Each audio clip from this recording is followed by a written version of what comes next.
जैसे कि एक होता है इनवॉइस पेमेंट या पेमेंट की ड्यू डेट, जिसके अंदर की ऑटो पे नहीं होता कुछ, ठीक है, मतलब सैलरी हो गई, किसी फ्रीलांसर की सर्विसेज की पेमेंट हो गई, आपने किराना सिस्टम के अंदर कुछ राशन लिया उसकी पेमेंट हो गई, ये सब जो चीज़ें होती हैं, ठीक है, जहाँ पे एक तरह का फ्लेक्सिबिलिटी होती है. इट्स नॉट लाइक कि आप रेजर पे के अंदर डैशबोर्ड के ऊपर फर्स्ट को सैलरी डिस्पेंस कर ही रहे हो, राइट.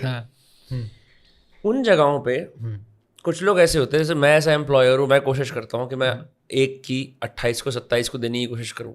एक आध बार एक से 2 हो जाएगी. अगर कोई नया बंदा ऑन बोर्ड हुआ है तो मेरे को वक्त लग रहा है, उसको फाइनेंशियल डिटेल्स जानने में टाइम लग रहा है.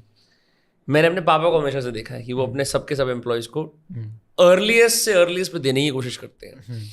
फिर मैंने स्टार्टअप कल्चर देखना शुरू करा. आज सारे स्टार्टअप्स को भांडा बढ़वाओगे तुम. नहीं, मतलब मेरे को स्टार्टअप में कोई दिक्कत नहीं है. मैंने देखा कई बार डिफॉल्ट था कि बहुत अच्छे अच्छे स्टार्टअप्स विद बड़ी एम्बिशियस प्रोजेक्ट्स, 2 महीने की सैलरी अनपेड है, और फाउंडर बाहर से ऐसा एकदम स्टोइक भी नहीं, Steve jobs enthusiastic demeanour portray कर रहा है अपना, टोटल नेक पहन के ऐसे उंगली ऐसे कर रहा है कि यहाँ हमें जाना है. ओ बाकी सारे लोग देख रहे हैं, पॉडकास्ट में बैठा है, हाँ कि वो है हमारी दिशा, उधर जाना है, और वो सारे कह रहे हैं अच्छा सर हमें वहां जाना है, हाँ हमें वहां जाना है, बस सैलरी नहीं मिलेगी, सैलरी नहीं मिलेगी तुम्हें. तो मेरा पॉइंट है कि इन सब पर्सपेक्टिव से मुझे एक बात तो क्लियर हो गई, how quickly and how eagerly you pay someone also reveals a lot about your own financial habits. 100%. मैं ये नहीं बोलूँगा कि हमारी सैलरी हर बार टाइम पे हुई है, मतलब हमारी तरफ से. मैं लेकिन 1 तारीख को पैनिक में आना शुरू हो जाता हूँ. अब मैंने वो पैनिक कैसे कम किया, मैंने वो काम ही किसी और को सौंप दिया है. लेकिन अभी भी मैं नज़र रखता हूँ, और एक आध दिन भी लेट होती है तो मुझे बहुत बुरा लगता है अंदर से, बहुत ज़्यादा बुरा. एंड आई कैन प्राउडली से दिस, बहुत प्राउडली मैं बात बोल रहा हूँ भाई, छोटा बिजनेस है हमारा, लेकिन आज तक किसी को निकाला नहीं है. क्योंकि इस मतलब इस वजह से नहीं निकाला कि बहुत लोग हो गए जी, जाओ जी, सोच समझ के हायर किया, सोच समझ के उसको रखा और वो साथ में चलाए बंदा.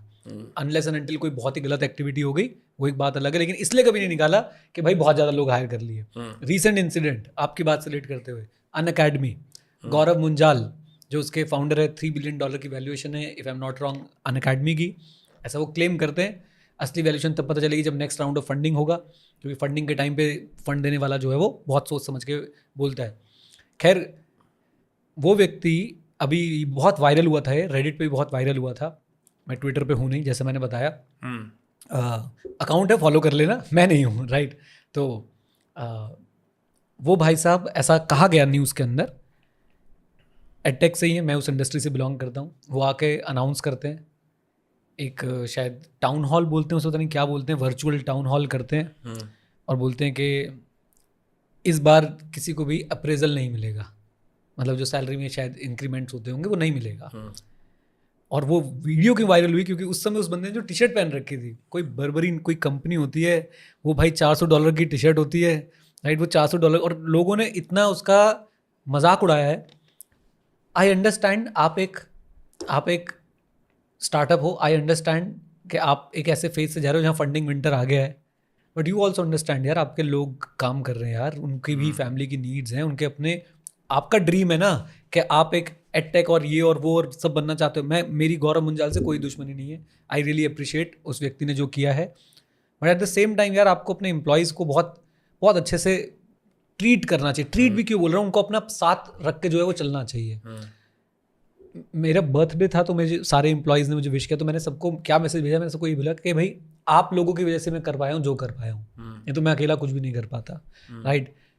मैं उनको बड़े बड़े सपने नहीं दिखाता कि तुम्हें भाई इक्विटी दूंगा, ये दूंगा, फलाना दूंगा, ढिमाका दूंगा. भाई एक सैलरी चल रही है, ईयर ऑन ईयर इंक्रीज मिलता रहेगा, X ईयर्स तक हमारे साथ रहोगे, आपको एक एक्स्ट्रा बोनस मिलेगा. बहुत सिंपल फंडा रखा है. I think that's very practical sir, because I think ये वन थिंग दैट मेरे को पता नहीं है, इसलिए लोग मेरे को बोल सकते हैं कि ये यहाँ बैठ के पॉडकास्ट में बकवास कर रहा है, लेकिन जब भी मैंने किसी के फाइनेंशियल इंसेंटिव्स के साथ एक अनरीजनेबली ग्रैंड विजन डाली है और एक future promise of insane money डाला है, मैं प्रेशर में गया हूँ, बंदा भी डिसइल्यूजन हुआ है, क्योंकि बातें और फाइनेंशियल रियलिटी मैच नहीं करती. इंस्टेड अगर आप बुक्स पे जाओ, बोलो कि बेस सैलरी, इंसेंटिव और कुछ और भी ये सब चीज़ें, perks, it makes your life easier, the other person also feels great, right. मतलब आई थिंक ये जो एक लीडर्स की बहुत बड़ी गलती है कंपनीज के अंदर कि वो they start believing their own bullshit too much. उनको लगता है कि मैं बहुत अच्छा स्पीकर हूँ, Right. मैं अपने वर्ड से लोगों को बांध लेता हूँ, वो सेम चीज़ फाइनेंशियल रियलिटीज में कन्वर्ट हो जाएगी। लाइक सबसे स्ट्रेंज बात ये होती है कि हमें पता लगता है कि हमारे आसपास के बहुत सारे सक्सेसफुल लोग हैं आउटवर्डली, फिर सबसे क्लासिक है पता लगा कि पापा जी का के ऊपर तो 3 करोड़ का कर्जा था, उन्होंने किसी को बताया नहीं कभी आज तक। ऐसी सिचुएशन भी आ जाती है यार। ये कहीं पे भी आप ग्रैंड विजन दिखाओगे, जहाँ पे भी आपको लार्जर देन लाइफ पिक्चर दिखाई जा रही होती है, प्रॉब्लम्स वहाँ पे आने फाइनेंशियल इश्यूज वहाँ पे आने सी। यार टाटाज ने बिजनेस नहीं किया क्या? अंबानीज ने बिजनेस नहीं किया क्या? एंड मैं ये नहीं कह रहा कि हर स्टार्टअप खराब होता है, मैं फिर बोल रहा हूँ गौरव मुंजाल ने जो किया बहुत अच्छा किया। अब उसे वो उसकी कोशिश क्या, मैं ये भी बता देता हूँ, उसके पीछे का इंटेंट भी मैं आपको बता देता हूँ, क्योंकि हमें one side of the picture नहीं देखनी है। He wants to make Unacademy profitable, तो आपको फिर हायरिंग और ग्रोथ भी फिर उसी तरीके से करनी थी, right?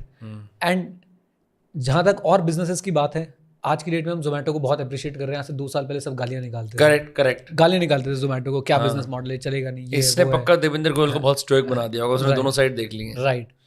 So my point is कि 100 में से 1-2 स्टार्टअप बहुत कामयाब होते हैं, हमें उनसे सीखना चाहिए। एट द सेम टाइम हमें ये सीखना चाहिए कि जो भाई 98 स्टार्टअप्स फेल हुए, वो क्यों फेल हुए? आप गो मैकेनिक की स्टोरी बैठ के पढ़ो, और पता नहीं मैं कितने स्टार्टअप्स आपको गिनवा सकता हूँ ऐसे जिन्होंने फाइनेंशियल स्टेटमेंट्स को फज किया, जिन्होंने फाइनेंशियल स्टेटमेंट्स में एक तरीके से इन्वेस्टर्स के साथ धोखा किया, राइट? तो हमें ये सीखना है कि भाई हमें ये ना करना पड़ जाए। जिन्होंने हायरिंग ऐसे करी कि भाई साहब बस अब अगले साल तो मैं ही बादशाह बनूंगा, और फिर अगले साल फायरिंग भी ऐसे करी कि भाई मेरे बस की तो कुछ है नहीं। इससे जो एम्प्लॉयज़ हैं, और आप सोचना है, मेरे को तो बड़ा दुख होता है अगर मैं किसी व्यक्ति को ये बोलूँ कि आपको इस बार मैं इंक्रीमेंट नहीं दे पाऊंगा, बहुत दुख होता है। और कोई वैलिड रीज़न ना हो उसके पीछे, बस ये रीज़न है कि मेरे को अपनी कंपनी को प्रॉफिटेबल करना है। तो मुझे नहीं लगता है कि एक वैलिड रीज़न है। एवरी एम्प्लॉय डिजर्व्स कि भाई उसको साल में उसकी परफॉर्मेंस के हिसाब से नहीं तो एक मिनिमम इंक्रीमेंट वैसे मिले, और बाकी इंक्रीमेंट उसको परफॉर्मेंस के हिसाब से ज़रूर मिले।